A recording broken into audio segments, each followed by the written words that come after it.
नमस्कार दर्शक बंधु मु दीपिका आज हूँ जनवरी मास 23 तारिख शुक्रवार। चलतु नजर पकेबा देश विदेश प्रमुख खबर गुड़िक ता पूर्व चैनल नुआ थिले चैनल को सब्सक्राइब करी पाखर आसुवा बेल आइकन को ऑन करी रखंतु एमती लेटेस्ट न्यूज सर्वप्रथमे देखिबा पाई। तेबे आसंतु आज दिनर गुरुत्वपूर्ण खबर गुड़िक नजर पकेबा। आज प्रथम खबर राज्य में बंद है पान मसला प्रकाश पाइला विज्ञप्ति। राज्य सरकार बड़ निष्पत्ति राज्य में बंद है पान मसला गुटखा खैनी आदि मादक पदार्थ। राज्य में पान मसला गुटखा खैनी में प्रतिबंधक लगाइले सरकार। एने स्वास्थ्य परिवार कल्याण विभाग पक्षर विज्ञप्ति प्रकाश पाई। विज्ञप्ति अनुसार सुप्रीमकोर्ट को निर्देश को कड़ाकड़ी पालन एवं एभली मादक पदार्थर उत्पादन प्रस्तुति पैकेजिंग को ब्यान लगा यार व्यवहार बिक्री परिवहन में प्रतिबंधक लगा। तेबे एफएसएसएआई गाइडलाइन अनुसार पदक्षेप निया विभाग पक्षर कहुई खबर रही। परवर्ती खबर आईन उल्लंघनकारी कड़ा कार्यानुष्ठान एणिकी भूल हेले रद्द हेब मोटरयान लाइसेंस। केंद्रीय मोटरयान आईन 1999 बड़ संशोधन होईछि। एणिकी मोटरयान आईन उल्लंघनकारी हेब कड़ा कार्यानुष्ठान। तेबे नुआ संशोधन अनुसार वर्षक 5 थर मोटरयान आईन उल्लंघन कले गाड़ीर पंजीकरण रद्द हेब। सेबळे जदि केही चालक 5 थर आईन उल्लंघन करती तेबे तांकर ड्राइविंग लाइसेंस मध्य रद्द हेबार व्यवस्था करा जिवो। ए नियम को चलित वर्ष जनवरी 1 रु लागू करा जायछि एवं सेही भली चालान कटले 45 दिन पर्यंत महल दिया जायछि। 45 दिन सरिवार 30 दिन भितर जरिमाना देबाकू बाध्य। 45 दिन भितर चालान विरोध में अधिकारी निकट में अपील करि पारिबे गाड़ी मालिक एवं संपृक्त अधिकारी 30 दिन भितर फैसला शुणाइबाकू बाध्य।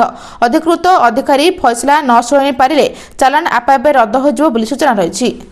परवर्ती खबर 4,57,000 ऊर्ध्व हिताधिकारी को मिला सुभद्रा टंका प्रदान कले मुख्यमंत्री। खाता को आसिला सुभद्रा टंका। गुरुवार मुख्यमंत्री मनचरण माझी 4,57,000 अधिक अकाउंट को टंका पठाई 315 कोटी टंकार अधिक टंकार सहायता प्रदान कर जायछि। सुभद्रा योजना रे नुआरे सामिल होतबा हिताधिकारी को काली प्रथम किस्ती मिली। से प्रथम और द्वितीय किस्ती बाद पड़ता 2,55,265 जन को एथर सुभद्रा योजना रे सामिल कर जायछि। तबे मिलथिबा सूचना अनुसार अभियोग शुणानी परे 24,008 जन हिताधिकारी को सुभद्रा रे सामिल कर जाय नै उपमुख्यमंत्री सूचना दैछन्ति बोली खबर रही। परवर्ती खबर 3 रे बालेश्वर आसबे राष्ट्रपति। फकीर मोहन विश्वविद्यालय समावर्तन उत्सव रे देबे जोग। फेब्रुआरी प्रथम सप्ताह ओडिशा आसबे राष्ट्रपति द्रौपदी मुर्मू।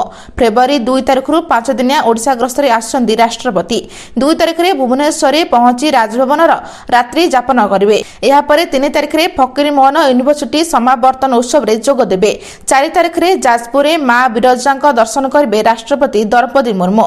तबे शेषरे 5 और 6 तारिख रे मयूरभंज जिले में एकाधिक कार्यक्रम रही राष्ट्रपतिंकर।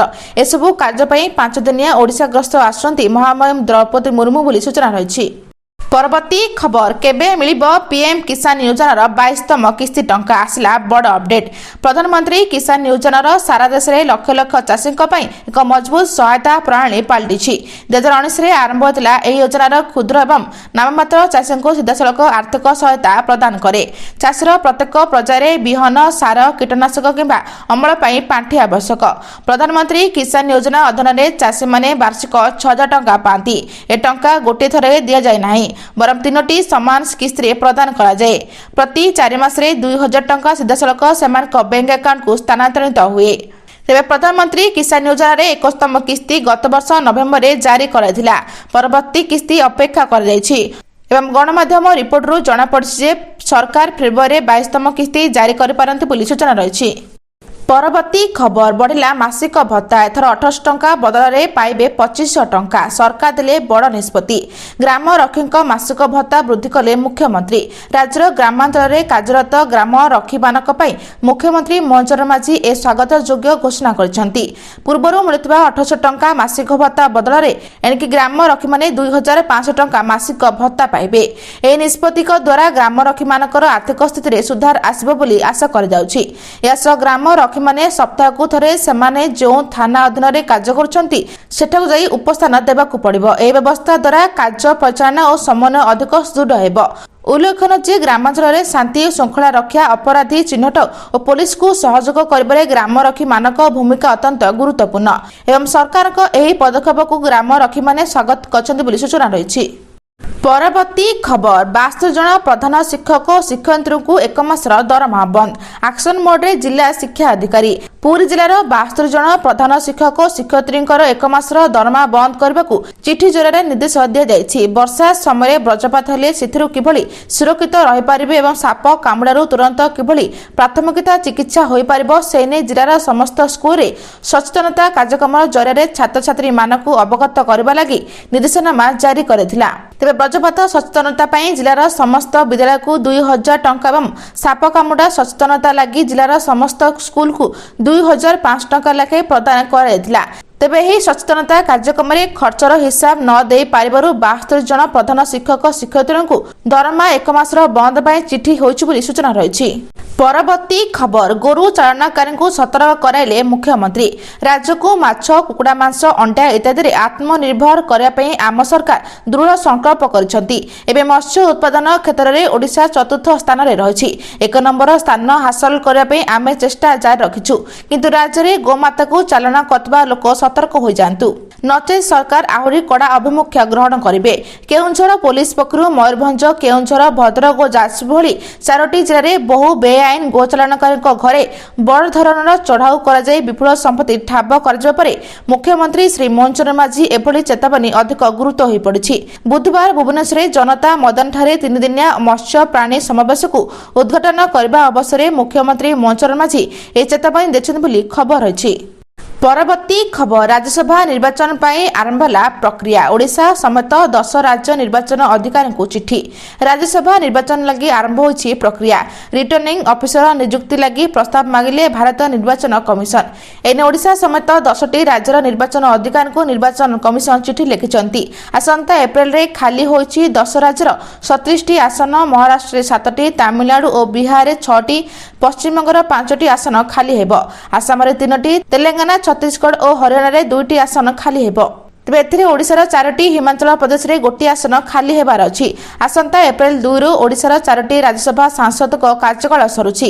ମୁନାଖା ନିରଞ୍ଜନ ବିଶି, ମମତା ମହନ୍ତ ଓ ସୁଜିତ କୁମାରଙ୍କ କାର୍ଯ୍ୟକାଳ ଶେଷ ହେବାକୁ ଯାଉଛି। ତେବେ ମମତା ମହନ୍ତ ଓ ସୁଜିତ କୁମାର ବିଜେଡି ଦଳ ଛାଡ଼ି ବିଜେପିରେ ସାମିଲ ହୋଇଛନ୍ତି ବୋଲି ଖବର ରହିଛି। ପରବର୍ତ୍ତୀ ଖବର ଚଳିତ ବର୍ଷ ଜଳିବ ସାରା ଭାରତ, ଗରମରୁ ମିଳିବନି ରକ୍ଷା। ଏବେଠୁ କରାଳ ରୂପ ଦେଖାଦେଲାଣି ଖରା। ଚଳିତ ବର୍ଷ ରେକର୍ଡ ଭାଙ୍ଗିବ ତାତି। ମାର୍ଚ୍ଚ, ଏପ୍ରିଲ ଓ ମେ 3 ମାସ ହେବ ଅଗ୍ନି ବର୍ଷା। ମାର୍ଚ୍ଚ ମାସରେ ହେବ ପ୍ରବଳ ଖରା। ଏପରିକି ହିଟ୍ ୱେଭ୍ ଅବଧି ଅଧିକ ରହିବ ବୋଲି ସତର୍କ କରୁଛି ପାଣିପାଗ ବିଭାଗ। ଫେବୃଆରୀରୁ ଆରମ୍ଭ ନ ହେଉଣୁ ନିଜର କଳା ରୂପ ଦେଖାଦେଲାଣି ଖରା। ଉପରୁ ମୁହାଁ ହେଲାଣି ପାରଦ। ଦିନର ତାପମାତ୍ରା 32 ଡିଗ୍ରୀ ପାଖାପାଖି ପହଞ୍ଚିଲାଣି।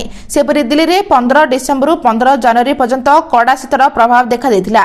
ଘନ ଧୂଆଁ ଶୀତ ଲହରୀରେ ସାଧାରଣ ଜୀବନ ଅସ୍ତବ୍ୟସ୍ତ ହୋଇପଡ଼ିଥିଲା। ଏହି ସମୟରେ ଦିନର ସର୍ବାଧିକ ତାପମାତ୍ରା 15ରୁ 17 ଡିଗ୍ରୀ ସେଲସିୟସ୍ ମଧ୍ୟରେ ରହୁଥିଲା ବେଳେ ରାତିର ତାପମାତ୍ରା 3 ଡିଗ୍ରୀ ତଳକୁ ମଧ୍ୟ ଖସିଯାଇଥିଲା ବୋଲି ସୂଚନା ରହିଛି। ପରବର୍ତ୍ତୀ ଖବର ଆମେ ଭାରତ ଯିବୁନି। T20 ବିଶ୍ୱକପ୍ ଖେଳିବନି ବାଂଲାଦେଶ। ଜିଦ୍ରେ ରହିଲା ଅଟକଳ। ବିଶ୍ୱକପ୍ ନ ଖେଳିବାକୁ ସିଧା କରିଦେଲା ମନା। ବାଂଲାଦେଶ ଗୁରୁବାର କହିଛି ସେମାନେ ଫେବୃଆରୀ 7ରୁ ଆରମ୍ଭ ହୋଇଥିବା T20 ବିଶ୍ୱକପ୍ରେ ଅଂଶଗ୍ରହଣ କରିବା ପାଇଁ ଭାରତ ଯାତ୍ରା କରିବେ ନାହିଁ। ଆନ୍ତର୍ଜାତିକ କ୍ରିକେଟ ପରିଷଦ ICC ଭାରତକୁ ସେମାନଙ୍କର T20 ବିଶ୍ୱକପ୍ ମ୍ୟାଚ୍ ସ୍ଥାନାନ୍ତରଣ କରିବାକୁ ଅନୁରୋଧକୁ ପ୍ରତ୍ୟାଖ୍ୟାନ କରିବା ପରେ ଏହା ଆସିଛି। ତେବେ ଜାତୀୟ ଦଳ ଖେଳାଳି, ଯୁବ ଏବଂ କ୍ରୀଡ଼ା ପରାମର୍ଶଦାତା ଆସିମ୍ ନଜରୁଲ୍ଲାଙ୍କ ମଧ୍ୟରେ ଏକ ବୈଠକ ପରେ ବାଂଲାଦେଶ କ୍ରିକେଟ ବୋର୍ଡ ଏହି ନିଷ୍ପତ୍ତି ନେଇଛି। ପ୍ରତିଯୋଗିତାରେ ଅଂଶଗ୍ରହଣ କରିବା ନେଇ ନିଷ୍ପତ୍ତି ନେବା ପାଇଁ BCCI 24 ଘଣ୍ଟା ସମୟ ଦେଇଥିଲା ବୋଲି ସୂଚନା ରହିଛି। ଆଜି ପାଇଁ ଏତିକି। ଦର୍ଶକ ବନ୍ଧୁ, ଭିଡ଼ିଓଟି ଭଲ ଲାଗିଲେ ଚ୍ୟାନେଲକୁ ଗୋଟିଏ ଲାଇକ୍ କରି ସବସ୍କ୍ରାଇବ୍ କରି ସେୟାର କରିବା ଜମା ବି ଭୁଲନ୍ତୁ ନାହିଁ। ରହୁଛି, ନମସ୍କାର।